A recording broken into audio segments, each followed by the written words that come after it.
Hi అండి. ఎండలో పని లేకుండా అప్పటికప్పుడు చేసుకునే టమోటా నిల్వ పచ్చడి ఒకసారి ఇలా ట్రై చేయండి, చాలా బాగుంటుంది. ఇంట్లో ఏం చట్నీలు లేనప్పుడైనా, దోశలేకైనా, ఇడ్లీకైనా చాలా బాగుంటుంది. వేడి వేడి రైస్లోకి నెయ్యి వేసుకొని తిన్నా కూడా చాలా బాగుంటుంది టమోటా పచ్చడి.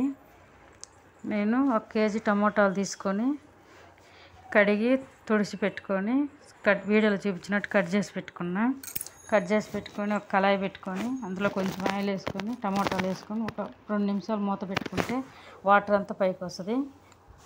వాటర్ అంతా పైకి వచ్చినాక మీకు టేస్ట్కి సరిపోయినంత ఉప్పు వేసుకోండి. సాల్ట్ వేసుకోకుండా రాళ్ళు ఉప్పు వేసుకోండి. పచ్చళ్ళల్లో చాలా బాగుంటుంది.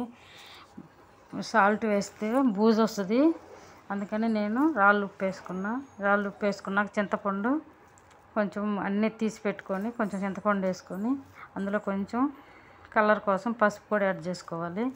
పసుపు వేసుకున్నాక 1/2 గ్లాసు కారం వేసుకొని, నేను కాశ్మీర్ కారం వేసుకున్నా. మీరు ఏదైనా మీ ఇంట్లో ఏది ఉంటే అది వేసుకోండి. మొత్తం బాగా వాటర్ అంతా పోయేదాకా ఉడికించుకొని పక్కన పెట్టుకొని మిక్సీకి వేసుకుంటే బాగుంటుంది పచ్చడి. పోపు వేసుకుంటే అంతేనండి, మన టమాటా పచ్చడి రెడీ.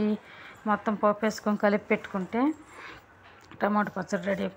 మన వీడియో కానీ నచ్చితే subscribe. Thank you for watching.